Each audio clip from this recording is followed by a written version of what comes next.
ጤና ይስጥልኝ የአዲስ ጆርናል ዩቲዩብ ቻናል ተከታዮቻችን፣ ለዛሬ አንድ ጽሑፍ ይዘንላችሁ መጥተናል። ላይክ፣ ሰብስክራይብ፣ ሼር በማድረግ ሐሳባችሁን ደግሞ ኮሜንት ላይ በማስፈር አብራችሁን ሁኑ።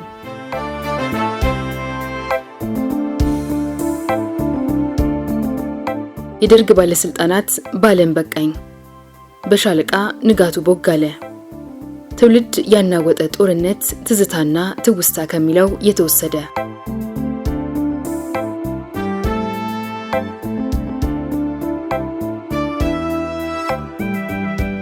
ሶስት ቀናት የቆየሁበት አለም በቃኝ 30 ዓመታት የታሰርኩ ያህል ነበር የተሰማኝ። የእስር ቤቱ አሰራር በዚያ መልክ እንዳስብ አድርጎኛል። ከአካላዊ ይልቅ ስለ ልቦናዊ ስብራት ታሳሪዎች ላይ እንዲደርስ ለማድረግ ታቅዶ የተሰራ ይመስላል። በንግስት ዘውዲቱ ትዕዛዝ ነው የተሰራው የሚል ነገርም ሰምቻለሁ። በሌላ ጊዜ ደግሞ ጣሊያኖች ናቸው የሰሩት የሚሉም ነበሩ። ሁለቱንም አላጠራሁም። አዲስ አበባ እንደዛሬው ከመስፋቱ በፊት ወህኒ ቤቱ የተሰራበት ቦታ ከከተማ ውጪ ነው ተብሎ የሚገመት ነው። በስቴዲየም ቅርጽ የተገነባው አለም በቃኝ እስር ቤት እንደ ስያሜው ሁሉ አለም በቃኝ የሚያሰይ ነው። ከሌላው ዓለም ጋር እስረኛው የሚገናኝበት፣ ማንኛውም የቅርብም ሆነ የሩቅ እይታ የተነፈገበት፣ ጣራው ክፍት በመሆኑ ሰማይን ብቻ ወደ ላይ አንጋጦ ማየት የሚቻልበት ነው። ከጨለማ ቤት የሚለየው ከላይ ክፍት በሆነ ጣራ የሚገባውን የፀሐይ ብርሃን ማየትና ንጹህ አየር መተንፈስ ማስቻሉ ነው። ንጹህ አየሩ ጉዳይ በእርግጥ አስተማማኝ አይደለም። በኮንክሪት ድንጋይና በትላልቅ ብረት ውህደት ተገንብቶ ከላይ ወደ ታች ሲመለከቱት የውሃ ጉድጓድ በሚመስለው እስር ቤት ውስጥ ከ1000 እስረኛ በላይ የሚተነፍሱት አየር መግቢያም ሆነ መውጫው አንድ ነው። እርሱም ወደ ላይ ብቻ በመሆኑ የሚወጣውና የሚገባው አየር ንጹህ ነው ለማለት አያስደፍርም። የእስር ቤቱ መግቢያ አንድ አነስተኛ በር ያለው ሲሆን በሁለት ትልልቅ የብረት መዝጊያዎች ይቀረቀራል። በሁለት ዙር ጥንድ ሆነው ሌትና ቀን ነክተው በሚጠብቁ ዘቦች ይጠበቃል። ግቢ ውስጥ ሲገባ ስቴዲየም መሰሉ መታጎሪያ ፎቅና ምድር ቤት አለው። እያንዳንዱ ቤት ከ5 እስከ 10 እስረኛ ወይንም ከዛ በላይ የሚታጎርበት ነው። መታጎሪያዎቹ የተገነቡት በህ ቅርጽ በመሆኑ ከላይ ክፍት ሆኖ መካከሉ ላይ የሞት ፍርድ የሚፈረድባቸው እስረኞች ስቅላት የሚፈጸምበት ማንጠልጠያ አለ። በዚህ ዙሪያ እስረኛው ጥጉን ይዞ ክቡን መስመር በመከተል እየተጓዘ እግሩን የሚያፍታታበት፣ ልብሱንም የሚያጥብበትና ቡና ሻይም የሚልበት ምንጊዜም ክፍት የሆነ አደባባይ አለ። ዙሪያውን ከበው ከሚጠብቁት ሌላ ከግንቡ ጣሪያ ላይ 24 ሰዓት የማይለዩትና መትረየስ ጠምደው እስረኛውን ከላይ ወደ ታች እያዩ የሚጠብቁ ዘቦችም አሉ። አንዳንዶች ከቦታ ቦታ እየተንጎራደዱ፣ ሌሎች ደግሞ አንድ ጥግ ይዘው መሳሪያቸውን ወደ እስረኛው አነጣጥረው በንቃት ይጠብቃሉ። መግቢያው ቀኝ ላይ የፎቁን ጥግ ይዞ የተሰራ ማማ መሰል ክፍል አለ። ወደ እስረኛው የሚመለከቱበት አነስተኛ መስኮትም ተከፍቶለታል። የሞት ፍርድ የሚፈረድባቸውን እስረኞች ስቅላት ሲፈጸም ባለስልጣናት የሚመለከቱበት ማማ እንደነበር ተነግሮኛል። ያለም በቃኝ መልካሙ ነገር እንቅልፍ እምቢ ያለው እስረኛ ሌሊቱን ሁሉ በግቢ ውስጥ እየዞረ ማደር መቻሉ ነው። ከመሸ በኋላ ሰማይ ስለሚታይ በሐሳብ እየናወዙ ያችኑ ለመፈናፈኛ የተሰራች አደባባይ እየዞሩ ማደር ይቻላል። መታጎሪያዎቹ እያንዳንዳቸው በር ቢኖራቸውም ብዙም አገልግሎት የላቸውም። ሁሉም እስረኛ መታጎሪያውን ክፍት ነው የሚያሳድረው። እያንዳንዱ የግቢው ሴንቲሜትር መሬት በጠመንጃ ቁጥጥር ስር ስለሆነች አለም በክቶኛል ከማለት ውጪ በራስ ጊዜ አንዱን ወይንም ሌላውን ሙከራ አድርጌ ወጣለሁ ብሎ ማሰብ የከንቱ ነው። የእግዚአብሔርን ቀን በመጠበቅ መፍትሄው ሐሳቡን ጥሎ መታሰር ብቻ ነው። ከዚያ ውጪ ፍርድ ተፈረደም አልተፈረደም እስር ቤቱ በራሱ የሞት ድባብ የወረረው አስጨናቂ ስፍራ በመሆኑ ሌላ ጭንቀት መጨመር ሞትን ማፋጠን ብቻ ነው። በማለዳ ተነስቶ ሁሉም እስረኛ በመስቂያው ማማ ዙሪያ ግማሹ ሶምሶማ ግማሹ ፈጣን እርምጃ እያደረገ እንደ አቅሙ እድሜ ማራዘሚያ ስፖርት ይሰራል። እኔ ከነበርኩበትና ወደ እስር ቤት ከተለወጠው የጦር ትምህርት ቤት አንጻር የእኔው ሆቴል መስሎ ነበር የተሰማኝ። ከክፍል ክፍል እየተዘዋወርኩ አኗኗራቸውን አየው። ሁሉም ነገር በቁጠባና ቦታ በማይዝ መልኩ ላይናታቸው ነው ይኖራሉ። ስነ ስርዓት፣ ቁጠባና መከባበር ቁልፍ ቃላት ናቸው። ካልሆነ እስር ቤቱ የበለጠ ገሃነም ይሆናል። ወደ ዓለም በቃኝ ያስገቡኝ በውሰት ነበር። ሕክምና ከቆየሁበት ፖሊስ ሆስፒታል ቀድሞ ወደ ነበርኩበት ሆለታ ጦር ትምህርት ቤት ውስጥ ወደሚገኘው እስር ቤት የሚወስደኝ ዘበኛ በመጥፋቱ በጊዜያዊነት የታሰርኩበት ቦታ ነው። እዚያው እንዳልቀር እጸልይ ነበር። አሳሪዎቼ እንዳሉኝ ከሆነ እኔ እንኳን ትንሹ የጦር ወንጀለኛ ነኝ፣ ከነዚያ ትላልቆቹ ጋር አያቆዩኝም ብዬ ወንጀሌን አቀለልኩና ራሴን በማጽናናት እንደሚመልሱኝ ተስፋ አደረግኩ። የጦር ጀነራሎች፣ ሚኒስትሮች፣ የፖለቲካው ትላልቅ ባለስልጣናትና መሪዎች እዛው ናቸው። ጓድ መንግስቱ ኃይለማርያም ብቻ ነበር ያልተገኙት። በደርግ ዘመን መጨረሻውና አራተኛው ብሔራዊ ሸንጎ ጉባኤ ሲካሄድ በታዛቢነት ተጋብዤ ተገኝቼ ነበር። ዓለም በቃኝ ያየኋቸው ባለስልጣናት በሙሉ እዛም አግኝቻቸዋለሁ። እንደፎከሩት አልሆነም። ሁሉም በሰላም እጃቸውን አስረክበዋል።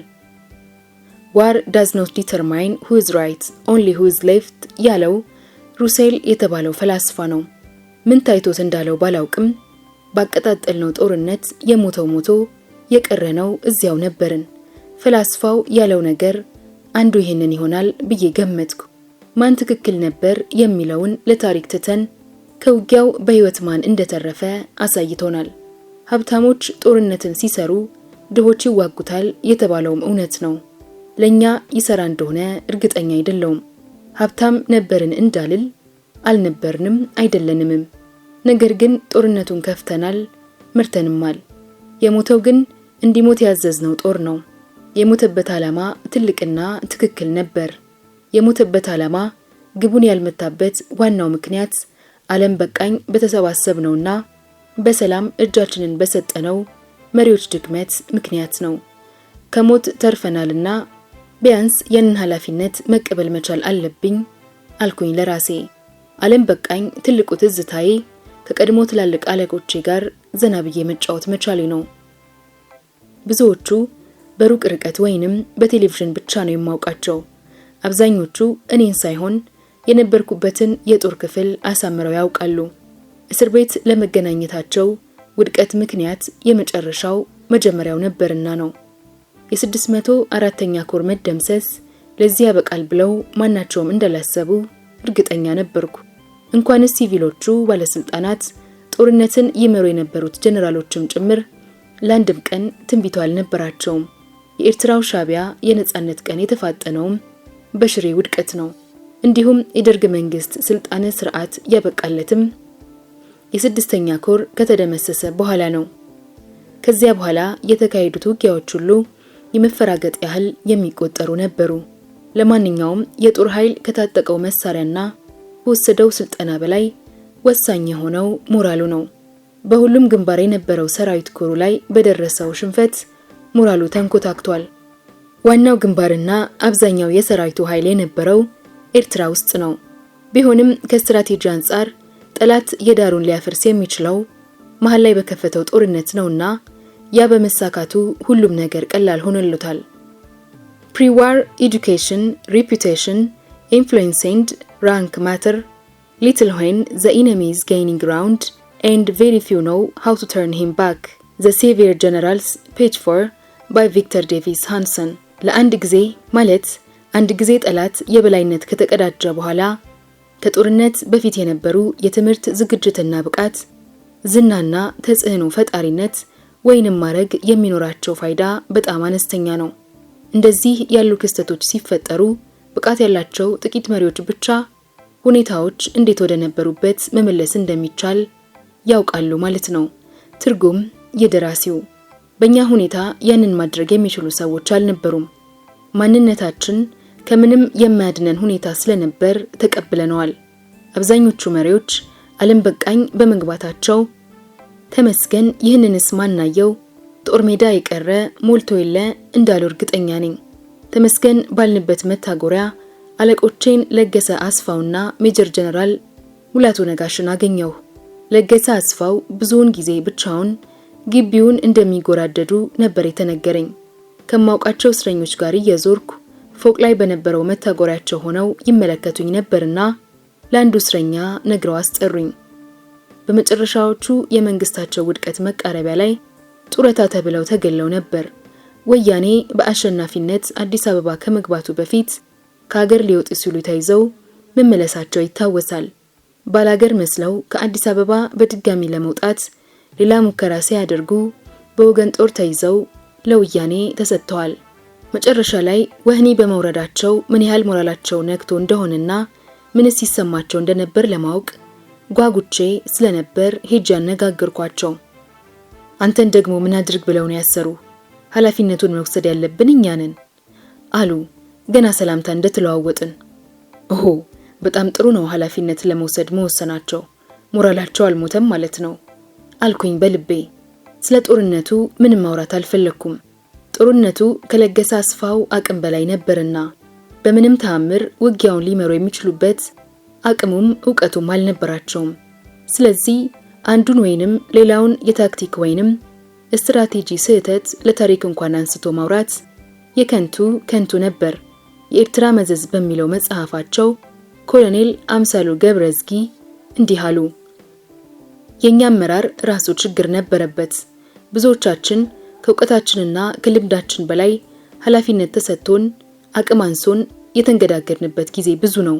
በተለይ የአንዳንድ ጀነራል መኮንኖች አቅምና ልምድ ማነስ ብቻ ሳይሆን ፕሬዝዳንት መንግስቱ ኃይለማርያምን በመፍራትና ከሚገባው በላይ ከፍ አድርጎ በማየት ላይ በማተኮር አሳፋሪ ውድቀታችንን አስተናግደናል።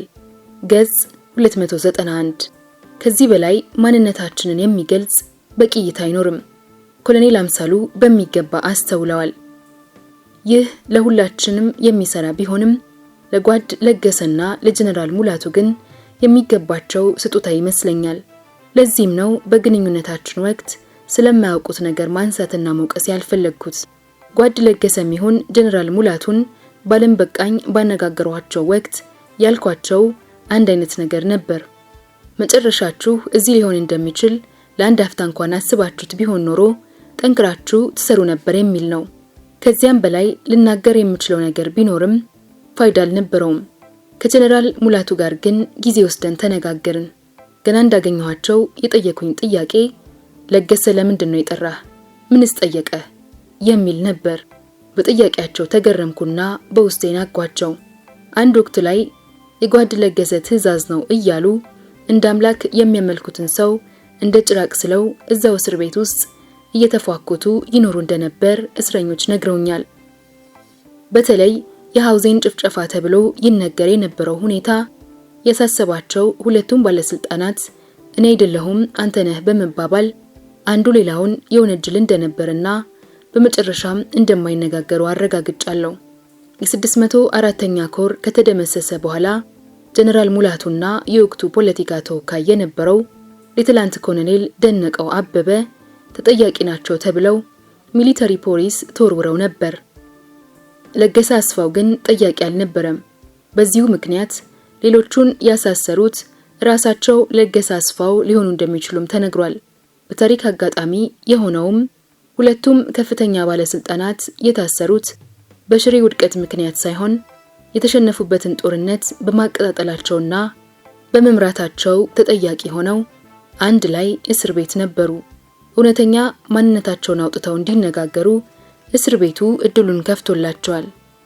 እርስ በርስ በውሸት ይሞጋገሱ በነበሩበት ነገር ግን በማይተማመኑበትና በሚናናቁበት መሪዎቹ እጅ ወድቆ የተደመሰሰው የ604ኛ ኮር ሰራዊት በእነርሱ እየተመራ ከገጠመው መጥፎ ዕጣ ውጪ ምን ሊሆን ይችል ነበር? ጥቂት መሪዎች የተበላሸን ሁኔታ የመቀየር ወይንም የተሳካን ድል ከእጅ የማስነጠቅ ሚና አላቸው። The fate of millions both on the battlefield and to the rear has always hinged on the ability of just a few rare men of genius. Victor Davis Hansen, The Seafarer of Generals, page 2. በጦር ሜዳ ላይም ይሁን በኋላ ወረዳ ውስጥ ለተሰማሩ ሚሊዮኖች እጣ ፈንታ የሚወሰነው ውጊያውን በሚመሩት ጥቂት መሪዎች ችሎታ ላይ ነው። ትርጉም ይደራሲው። አባባሉ ብዙ ነገር ይነግረናል፣ የሆነውን ነገርም ያስረዳናል፣ ወደፊት ሊሆን የሚችለውንም ያስታውሰናል። ወጣቱ የጦር ሰው ኮሎኔል ሰረቀ ብርሃን ሶስተኛ ክፍለ ጦርን በአዛዥነት ሲመራው ጦሩ በሚያስገርም ሁኔታ በተከታታይ ጠላት ላይ ድል ተቀናጅቷል። ይኸው ጦር አመራር ባጣበት ወቅት ለተለያዩ ሽንፈቶች መዳረጉን አይቻለው። ጀነራል ደምሴ ቡልቶ ይመሩት የነበረው የምስራቅ እዝ ጦር በተደጋጋሚ የሶማሌን ጦር አደባይቷል። እኚሁ ጀነራልና ሌሎች ከፍተኛ መኮንኖች አደጋ ላይ የነበረውን የሰሜን ጦር እንደገና ህይወት እንዲያገኝ አድርገው መነቃቃት ፈጥረው ለወሳኝ ድል ሲዘጋጁ በመፈንቅለ መንግስት ሰበብ ተነጥቀው ህልማቸው ተጨናክፎ መላው ሰራዊት ለሽንፈት ተዳርጓል። ይህን እውነት በቅርብ የተከታተለውና በግንባሩ ማብሮ የነበሩት ኮሎኔል አምሳሉ ገብረዝጊ እንዲህ ይገልጹታል። ከናደው እዝ መደምሰስ በኋላ አመራሩ በመለወጡና ከፍተኛ ስራን በመሰራቱ የወገን ጦር የበላይነት በጋድ እየታየ መጣ። የኤርትራ መዘዝ ገጽ 279። የተለወጠው አመራር በጀነራል ደምሴ ቡልቶ የሚመራው ነበር። ሰራዊቱ ግን ያው ፊት የነበረው ጦር ነው። በተመሳሳይ ሁኔታ ለጥፋትም ቢሆን የግለሰቦች አመራር የብዙሃኑን ዕጣ ፈንታ አደጋ ላይ ይጥለዋል። የ604ኛ ኮር ዕጣ ፈንታ የነበረው በጀነራል ሙላቱና ከፍ ብሎም በለገሰ አስፋው እጅ ነበር። የሁለቱም ሰዎች አመራር ጦሩን መቀመቅ ከቶታል። ጀነራል ሙላቱ የመከላከያ ጀነራል ኢንስፔክተር በነበሩበት ወቅት ውድቀት ነበር በተባሉ ክፍሎች ሁሉ ደርሰው ብዙ መሪዎችን ያላንዳች ርህራሄ ኮርት ማርሻል እያስገቡ ቅጣት እንዲወሰድባቸው አድርገዋል።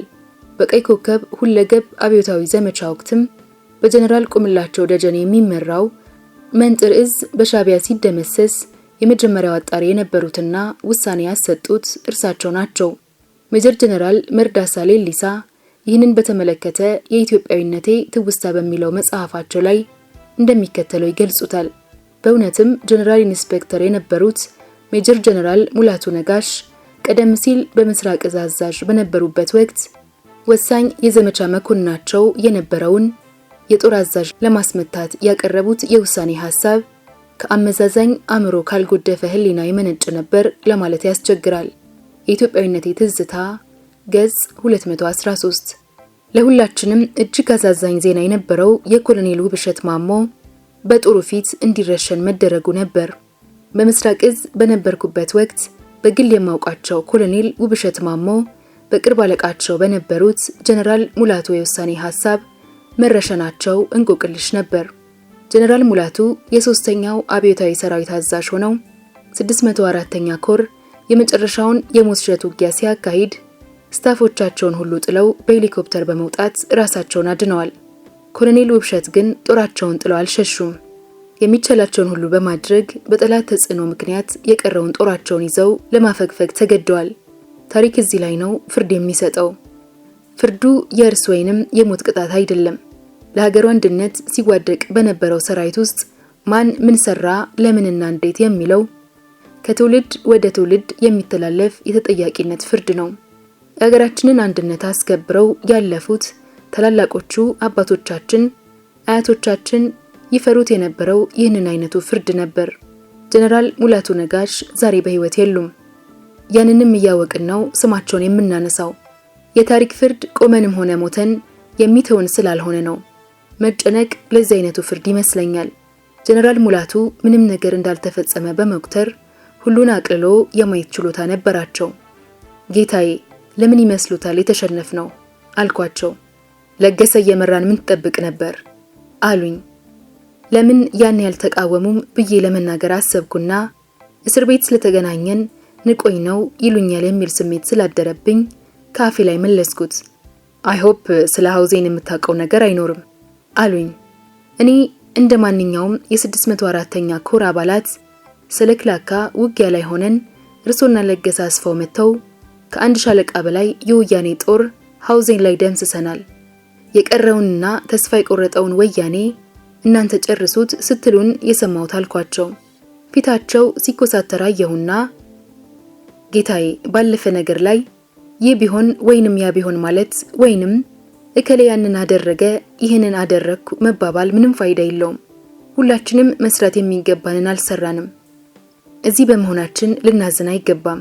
ምክንያቱም እኛ ስንሰጥ በነበረው አመራር ተማምኖ ህይወቱን የሰጠው ሰራዊት ይህንን ምድል አላገኘም አልኳቸው። የጓድ ለገሰ ትዕዛዝ ነው። መለወጥ አልችልም በማለት እያንቆለጳጰሱት ታማኝነታቸውን ይገልጹለት የነበረው ሰው የውድቀት ምክንያት እርሱ ነው በማለት ሐሳባቸውን ተረጋግቼ ከጎናቸው እንድሰለፍ ያደረጉትን ጥረት በውስጤ በድጋሚ በንቀት ታዘብኩና በሩቁ ገታሁት። ጓድ ለገሰም ቢሆን ከጀነራል ሙላቱ ጋር መነጋገሬን አይቶ ሙላቱ ምን እያለህ ነበር ብሎ ጠይቆኛል። ምንም በሚል አጭር መልስ ርዕሱን አስለውጫለሁ። በቂ ወታደራዊ ትምህርትም ሆነ በሙያው የተሻለ ልምድ ነበራቸው የሚባሉት ሜጀር ጀነራል ሙላቱ በራሳቸው አእምሮ ከማሰብ ፋንታ ጓድ ለገሰ ባሉት መሰረት እያሉ ውጊያውን ወደ ውድቀት ሲመሩ ኖረው ኃላፊነት ለመውሰድ አለመቻላቸው ትልቅ ሙያዊ ስብራት ነበር። በእውቀትም ሆነ በልምድ ከእርሳቸው እጅግ ያነሰውን የፓርቲ ሰው አለቃቸውም ቢሆን ወታደራዊ ተግባር የማማከርም ሆነ የመምራት ስያሜው ተረድቶታል። የመምራት ኃላፊነት ለእርሳቸው የተሰጠ ነገር ነበር። ያንን ትልቅ ተግባር አልተወጡም። ነገር ግን የጓድ ለገሰ ትዕዛዝ ነው እያሉ የተላላኪነት ሥራ እየሰሩ ጥሩን አስደምስሰዋል። ካሁን ወዲህ ታሪክ የሚያውቃቸው በዚያ መልኩ ነው። የጀነራልነት ማዕረግ ሲመች በአካፋ ብቻ አይሆንም። የዛኑ ያህል ተጠያቂነት አለው። ተጠያቂነቱ ከምንም በላይ ለሰው ሕይወት ነው። ጀነራል ሙላቱ ነጋሽ ይህንን አሳምረው ያውቃሉ። በትምህርታቸው፣ በልምዳቸው፣ በአገልግሎታቸው ሰራዊት ውስጥ ከነበሩት ነባር ጀነራል መኮንኖች አንዱ ናቸውና በላያቸው ላይ የተሸሞነውን በአንድ ወቅት የበታች ሹም የነበረውን ሰው አጋልጠዋል ብለው የተበቀሉት እርሱን ሳይሆን የ604ኛ ኮርን ሰራዊት ነበር። በእነርሱ ፍትጊያ የተጎዳው በመጀመሪያ ሰራዊቱ፣ በሁለተኛ ደረጃ እርሳቸውና የራሳቸው ስርዓት ነው። ያንን ማረጋገጥ ይቻል የነበረው ሁለቱ ማራፊዎች እስር ቤት ከተወረወሩ በኋላ አንዱ ሌላውን ለመወንጀል ያሳዩት ከነበሩበት ሁኔታ ነው። በሽሬ ጉዳይ ጀነራል ሙላቱ ነጋሽና የፖለቲካ ተወካይ የነበረው ሌተናንት ኮሎኔል ደነቀው አበበ ሚሊተሪ ፖሊስ እስር ቤት ታስረው ነበር። ከፋም ለማም አለቆቼ ነበሩና በባህላችን መሰረት ተመላልሼ ጠየቅኳቸው። ቤተሰቦቻቸውም ሆነ እነርሱን አቅሜ በሚፈቅደው መጠን በመጎብኘቴ የህሊና እርካታ ሰጥቶኛል። ሁለቱም የጦር አለቆቼ በምን ምክንያት እንደታሰሩ የምረዳ ቢሆንም ከራሳቸው ለመስማት የታሰሩበትን ጠየቅኳቸው። የመወሰን ስልጣን ሳይሰጠኝ ምን ማድረግ እችል ነበር ያለኝ ሌተናንት ኮሎኔል ደነቀው ሲሆን በከፊልም እውነቱን ነበር። ስልጣኑ ተወካይ የሚል ነበርና፣ ነገር ግን ሙሉ ኃላፊነት ቢሰጠውም ሊለውጠው የሚችለው አንዳች ነገር አልነበረም። ከተጠያቂነት ለመዳን ግን ስያሜው ረድቶታል። መልስ ባላገኝም እንቆቅልሽ ሆነው አእምሮዬን ያስጨንቁት የነበሩትን ጥያቄዎች ጀነራል ሙላቱን ልጠይቃቸው የምችልበት አጋጣሚ በማግኘቴ አነሳውባቸው። አንደኛ፣ የ16ኛ ክፍለ ጦር አዛዥ የነበረው ኮሎኔል ብርሃኔ የብርጌድ አዛዦቹ አቤቱታ ሲያቀርቡለትና ጦሩም የጠላው መሆኑን ሪፖርት እየተደረገለት ለምን ሊቀይሩት አልፈለገም? ሁለተኛ፣ 604ኛ ኮር ከአክሱም ውጊያ በኋላ አደጋ ላይ እንደነበር አልተረዱም ነበር? ሶስተኛ፣ በመጨረሻው የሽሬ ውጊያ ዕለት እኛን ሰብስበው አየር ወለድ ጦር ይወርድላቸዋል ብለው ነበርና ለመላክ ምን ችግር ገጠማችሁ የሚል ነበር። ሻለቃ፣ አሁን እሱን ተወውና ስላመመኝ ከጦር ላይ ማር አስመጣልኝ በማለት ነበር ጥያቄን ላለመመለስ የወሰኑት። በወቅቱ የብሔራዊ ውትድርና ዋና መምሪያ ፖለቲካ ኃላፊ ስለነበርኩና ጦር ላይ የጦር ማሰልጠኛ ማዕከል በኔ ስር ስለነበረ በማዕከሉ ማር እንደሚመረት ስለሚያውቁ ነበር ያዘዙኝ። እሺ ጌታዬ፣ ችግር የለም አመጣለሁ ብዬ በጥያቄያቸው መሰረት የፈለጉትን ነገር በሌላ ጊዜ ወሰድኩላቸው። ደጋግሜ በጠየቅኳቸው ጊዜ ሁሉ የ604ኛ ኮር አዛዥ ስለነበሩት ጀነራል አዲስ አግላቸው አሟሟት እንኳን ለማወቅ አልጠየቁኝም። ከሳቸው የሚጠብቀው ሌላ ጉዳይ ነበርና ባለመሆኑ በአግራሞት አለፍኩ። ለ604ኛ ኮር ውድቀት ተጠያቂ ማን እንደነበር መግለጽ በፍጹም የኔ ኃላፊነት አልነበረም። ትውልድ ያናወጠው ጦርነት በሚለው መጀመሪያ መጽሐፌ ላይ በዝርዝር እንደገለጽኩት ከሽሬ ቆስዬ ከወጣው በኋላ የደህንነት ሚኒስትሩን ጨምሮ ብዙ ባለስልጣናት አነጋግረውኛል። ለማናቸውም ጀነራል ሙላቱ ወይንም ሌላ ሰው ለውድቀቱ ኃላፊነት መውሰድ አለበት ብዬ የጠቆምኩት ሰው አልነበረም። ይህንኑ ጀነራል ሙላቱ እንዲያውቁ አድርጌያቸዋለሁ። ለሰራዊቱ ውድቀት ምክንያትና ጥፋት የት ጋር እንደነበር አሳምረው ያውቃሉ። ነገር ግን ለታሪክ እንዲቀመጥና ትውልድ እንዲማሪበት ጥያቄውን ለመመለስ እድሉን ሳያገኙ ማለፋቸው አሳዛኝ ነው። ጀነራል ሙላቱን ለሁለተኛ ጊዜ ዓለም በቃኝ እስር ቤት ሳገኛቸው የሁለታችንም እጣ ፋንታ ወያኔ እጅ በሆነበት ሁኔታ ነው። ሁላችንም ጥያቄ የሚያስፈልገን ሆነናል። የተጠያቂነት ርዕሱም ሆነ ደረጃው ተለውጧል። ያኔ ጥያቄውም አካል ወያኔ ሲሆን ጥያቄውም ለሽንፈቱ ማን ተጠያቂ ይሁን ሳይሆን የተሸነፍንበትን ጦርነት መርታቸዋል በሚል በጦር ወንጀለኝነት ነበር። በጀነራል ሙላቱ ምርጫ የጀነራልነት ማዕረግ እንዲሰጠው ታጭቶ የ16ኛ ክፍለ ጦር አዛዥ ሆኖ የተሾመው ኮሎኔል ብርሃኔ ከላይ ለጠቀስኳቸው ሁኔታዎች ጥሩ ምሳሌ ነው። ኮሎኔል ብርሃኔ በሰራዊቱ ውስጥ ረጅም አገልግሎት የነበረው መኮንን ሲሆን ከሜጀር ጀነራል ሙላቱ ጋር በመከላከያ ኢንስፔክሽን መምሪያ ለብዙ ጊዜ አብረው ሰርተዋል። ጥፋትና ውድቀት ደረሰ በተባሉ የጦር ክፍሎች ውስጥ በመገናኘትና በማጣራት ለወታደራዊ ፍርድ ቤት አቅርበዋል። በእነርሱ የውሳኔ ሐሳብ መሰረት ጥፋተኛ ናቸው የተባሉ መኮንኖች ማዕረግ ተገፏል። በሚመሩት ጦር ፊት እንዲረሸኑም ተደርጓል ወይም ለረጅም ዓመታት ለእስራት እንዲዳረጉ ተወስኖባቸዋል። ወያኔ ሰለክላካ በነበረው ጦርነት ላይ ማጥቃት ሲሰነዘር የሚመራውን የ16ኛ ክፍለ ጦር ማዋጋት ትቶ ቀድሞ ለጠላት እጁን የሰጠው ኮሎኔል ብርሃኔ የ604ኛ ኮር ሽንፈት እንዲጣደፍ የሚችለውን ሁሉ እንዳደረገ ይታወቃል። ወያኔ አዲስ አበባን ከተቆጣጠረ በኋላ ከ30 ዓመታት በላይ ያገለገለውን ሰራዊት እንደማያውቅ ሆኖ የተሸነፈውን ሰራዊት በመሰብሰብ ጨፍጫፊ የሚል ስያሜ ሰጥቷል።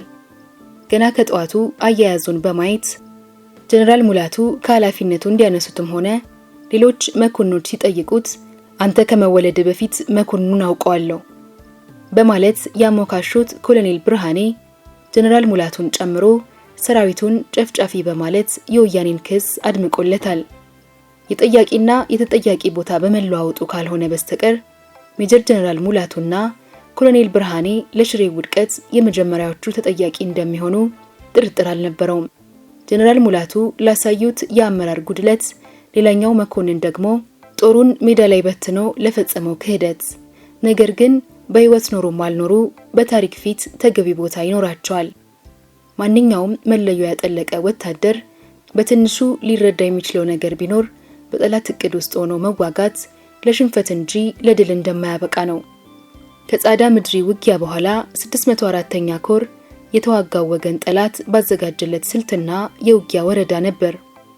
በመሬት ላይ የነበረውን ወታደራዊ ሁኔታ ገምግሞና ሁኔታውን አረጋግጦ ውጊያውን መምራት የነበረበት የ604ኛ ኮር በተለይ ደግሞ አዛዡ ያን ነጻነት ተገፈዋል። ለገሰ አስፋውና ጀነራል ሙላቱ መቀሌ ቢሮአቸው ውስጥ ሆነው ባቀዱት የውድቀት ውጊያ ስልት ስለነበር የተመራ ነው። ጥፋታችን ውድቀታችን ተፋጥኗል።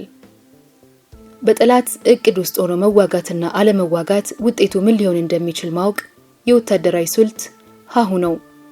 በሰራዊቱ ውስጥ ለዓመታት ያገለገሉ በሀገር ውስጥና በውጪ ሀገራት በቂ ትምህርት የተማሩ ጀነራል መኮንን ያንን አያውቁም ብዬ መናገር ትልቅ ድፍረት ይሆናል።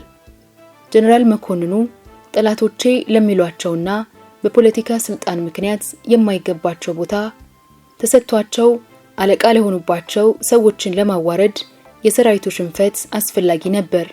የሚያውቁትን እንዳላወቁ አደጋ ያለውን አካሄድ እያደነቁ የማይፈጽሙትን ቃል እየገቡ ሳይፈጽሙ የ604ኛ ኮር ሰራዊት ለውድቀት የደረጉበት ሚስጥር ይኸው ነው። በዚህ ምክንያት የኮሩ ውድቀት በታሪክ ውስጥ ከእሳቸው ስምና ማንነት ጋር ተቆራኝቶ እንዲኖር የግድ ይሆናል። ለዛሬ አበቃን። የዛሬው ታሪክ እንዴት ነበር? ሐሳባችሁን ኮሜንት ላይ አስቀምጡልን። ከወደዳችሁ ላይክ፣ ሼር ማድረጋችሁን እንዳትረሱ።